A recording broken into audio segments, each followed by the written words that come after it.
これが外なる悪と戦うことですね。だから何と戦ったらいいのかっていうところで迷ってる方はその通りでございます。光線ルフですね。それがめっちゃ大事な本じゃないですか。めっちゃ大事ですね。中道ってことですよね。これがお、出た。中道っていうものを実際に振る舞えるようにするにはやっぱ台場だった本は必須なんじゃないかなと。みんな読もう。ここ読もう。悪を倒せみたいな感じで排除排除排除みたいな感じになっちゃうと中道とは全く真逆になっちゃう。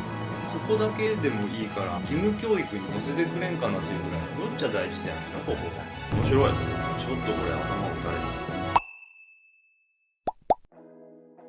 た。遠藤、悪の対極にあり悪を断じ尽くしたのが仏であるという固定的な考え方はある意味では分かりやすい。しかし実際の人間には悪の命があり、それを完全に断ち切ることはできないわけです。だから悪のない仏という説き方では、仏といっても観念的な存在に過ぎず、現実に凡夫が成仏するということはありえないことになります。そのことを大聖人は、実をもって探りたもうに、法華経以前はただ言者の仏のみあって、実の凡夫が仏になりたりけることはなきなりと指摘されています。池田、一年三千の法理が明かされていないために、二千教で主情の成仏が説かれたとしても結局言葉だけで実体がない、つまり無明無実ということになる。法華経はそのような観念論ではない。現実に人々の生命から苦悩の剣を抜き取り幸福へと導く力がある。人々を成仏せしめていく本源力、法華経の発体こそ南無妙法蓮華経です。仏にも悪の心はあると。うんだけど勝ち続けているってことだね。うん悪と戦うことをやめたらどんどん悪の心が増えていくし、仏であっても。うんでも常に勝ち続ける軌道に入っているから仏なんだってことですよな。なるほど。斉藤、善悪の関係ということについては、一つには二善教のように善と悪を対立するものとして固定的に捉える見方があります。また一方では善悪は表と裏のようなものであるとして、一つの生命の違った側面であり体は一つであるとする見方もあります。池田、善悪不二というと後者の味方ではないかという人もあるが、そうではない。それでは善悪が味方の違いということになり、生命それ自体が固定されたものになってしまう。そのような見方では生々流動してやまない生命の姿をありのままに捉えることはできません。真はある時は善の価値、ある時は悪の価値を生みながら、その生命の統体は一つであると見ていかなければならない。ねえ、善と悪っていうのはうん捉え方が難しいというか、なんていうか、いろんなこと言う人がいるんですよ。うんうんあなたが今言ってるのは誰かから見たら善かもしれないけど誰かから見たら悪かもねみたいなことを言う人もいますやん。はいはいはい。まあその見方もまあ分からんでもない。でも今そこの善悪の話じゃないんですよね。あれですよね。スター・ウォーズのダース・ベイダーを見てたらそういうのが分かってくるかもしれないね。かつては英雄だったのにダークサイドに落ちゆくヒーロー、元ヒーローみたいだからラスボスの勇者に反抗しちゃったらもうねダーク落ちるんですよ。な。なんか歴史が証明してますやん。エンタメにもなってるぐらいだから。ああ、みんな法華経を学ぼうよ。ある意味そこの表現みたいな感じかもしれない。一種の表現がスター・ウォーズか。だから共感するところが多いと思かもしれないですね。う。例えば相手は何もしてないのにこっちが嫉妬で相手を悪人だと思って嫌がらせするみたいなことっていうのはうん誰かから見たら善とかいう話じゃないと思うんだよな。なんつうの、例えば分断の行為、うんこれを誰かから見たら善っていう風な捉え方をやると迷いのスパイラルに入ってくるっていうかうんうんうん話になってくるわけですよ。うん。ここをはっきりしないといけないんですよね。なるほどね。ここはね、ここでみんな迷うんですよ。地獄界も誰かから見たら善なんじゃないみたいなことを言い出すとどんどん迷いの世界に入ってくるんですよ。迷宮入り。善悪をはっきりさせていくうん幸福へのポイントじゃないですか。そうですよね。慈悲の心と善悪をはっきりと見定める力をつけましょうと。でも慈悲も誰かから見たら悪なんじゃないとかいう感じになってくるとややこしい話になってくるんだこれ。迷うとこでしょうね、いろいろと。そういう声をある中で善悪をしっかり見ていく。うんこういうこと言ってどんどん病んでんちゃうんですよ人は。だからこそ善悪をしっかり学んでいく。うん須田、今善悪について合わせて3つの見方が示されました。これは中国天台宗の指名地令が即の考え方について分類した荷物総合、背面相反、当体善是の3つにあたります。まず善悪は別々のものであるから悪を滅していけば善が現れるというのが荷物総合にあたります。善悪は一つのものの表と裏のようなものとするのが背面相反にあたります。そして善と悪があくまでも対立して現れるものであるが、その善なら善、悪なら悪と現れている当体が実相においては善悪不二であると捉えるのが当体善是です。池田、その分類は難しいが、例えば真には善悪に通ずるものなりと大聖人は言われている。悪への正義の怒りは善、エゴの怒りは悪。怒りそのものが良いとか悪いとかは言えません。善悪は関係性です。だからこそ積極的に善の関係を作っていくことです。牧口先生は獄中にあっても対話を続けられた。悪いことをするのと良いことをしないのは同じか違うか、こういう質問を他の獄房の人にも聞こえるように言って考えさせたというのです。普通なら悪いことをするよりはいいことをしない方がまだマシと考えるでしょう。悪いこともしないがかといっていいこともしない、それが多くの現代人の生き方にもなっている。しかし牧口先生はいいことをしないのは悪いことをするのと同じだというのです。例えば誰かが電車のレールの上に石を置いたとする。これは悪です。一方それを見ながら注意もせず石を放置した人がいるとする。この人は自分では確かに悪いことはしてないかもしれない。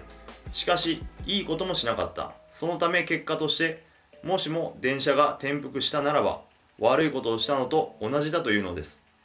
悪を放置し悪と戦わなければそれ自体が悪なのです。ここから牧口先生は積極的に善をなす人生を教え、自らも実行された。しかも小善を積み重ねてもダメだと。塵も積もれば山となるというが、実際に塵が積もってできた山はない。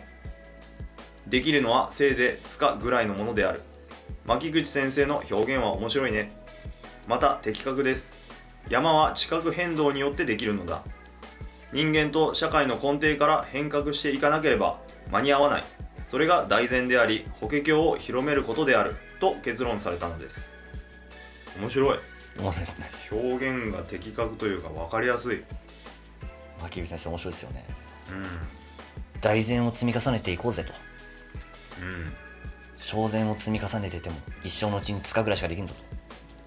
まあ大事だけども本質的なことをすごい説かれた一文ですねこれ。ですね。ちょっとこれ頭打たれたな。面白い。斉藤、悪と戦わないのは悪をなすのと同じだということですね。この思想は自分以外のことに無関心に生きている現代人に対する鋭い警鐘であると思います。池田、アメリカの人権運動の闘士マーチン・ルーサー・キング博士の戦いもそうでした。悪をおとなしく受け入れる者は悪を助ける者と同じく悪に加担することになる。悪に抵抗しない者は悪に協力したことになるのだと。厳しいお言葉でございます。牧口先生と同じこと言ってますよね。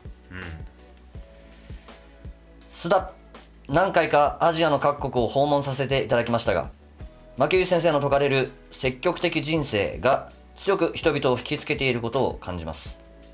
特に世界的に何が善で何が悪かということがはっきりしなくなっています。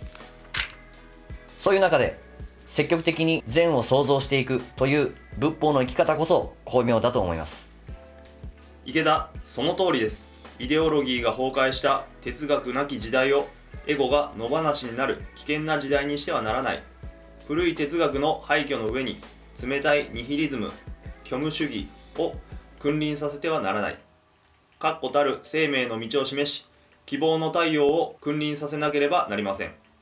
善と悪については古今東西さまざまな哲学的議論がある。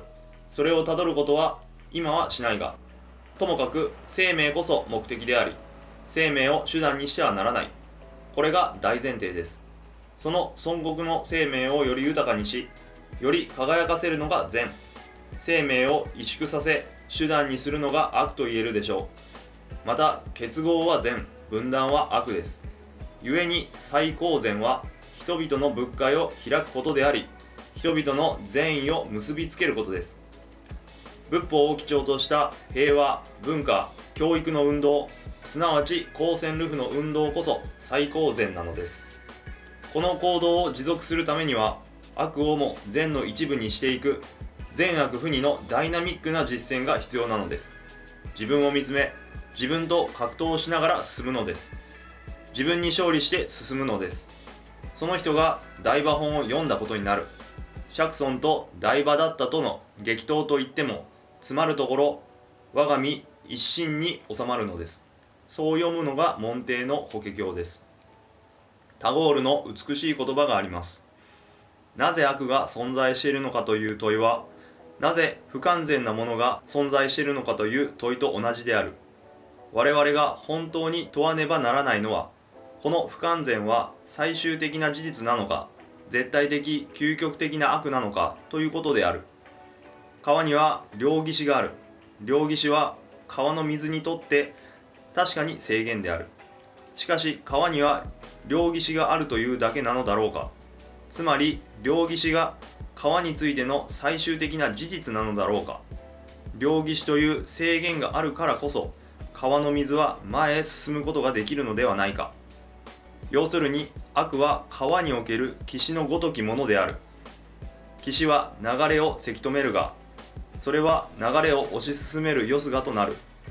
この世の悪は人間を水の流れるごとく善に向かわしめるために存在すると、悪との限りなき闘争を続けながら、いよいよ水かさを増して世界に善の大河を広げていきたいものです。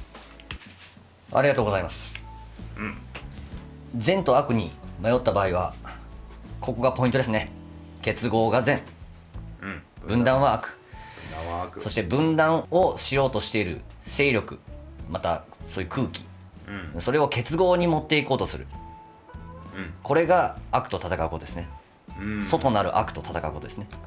それをやっていくことに、人間を水の流れるごとく善に向かわしめるために両岸となってくれるということで。なるほどね。面白い例えですよね。だから何と戦ったらいいのかっていうところで、迷ってる方は、分断してる空気を結合に持っていくことが戦いだよと。それを得るための知恵が必要ですね。そうですね。分断の空気、不快な空気ですよ。分断な空気って、それに負けない歓喜です。歓喜。はい、歓喜は善。やっぱ元気がなくなっていく方向っていうのは、やっぱ悪って言えるんじゃないのかなって思いますからね。元気がなくなる、生命力がなくなっていくことを、これが善だって言っとったら、もう本当にどんどん悪のスパイラルで元気なくなっていくだけ、歓喜なくなっていくだけ、これはやっぱはっきりしておきたい。積極的に善を創造していきましょうよと。そうです、そうです。それは自他ともに歓喜を創造していきましょうということですよ。これはそことそこが結合して、どんどん結合して広がっていくっていうのが幸福なんですかね。その通りでございます。光線ルフですね、それが。おっしゃる通り。めっちゃ大事な本じゃないですか。めっちゃ大事ですね。なので、自分の心から出てくる分断の気持ち、これと向き合って戦うことですよ。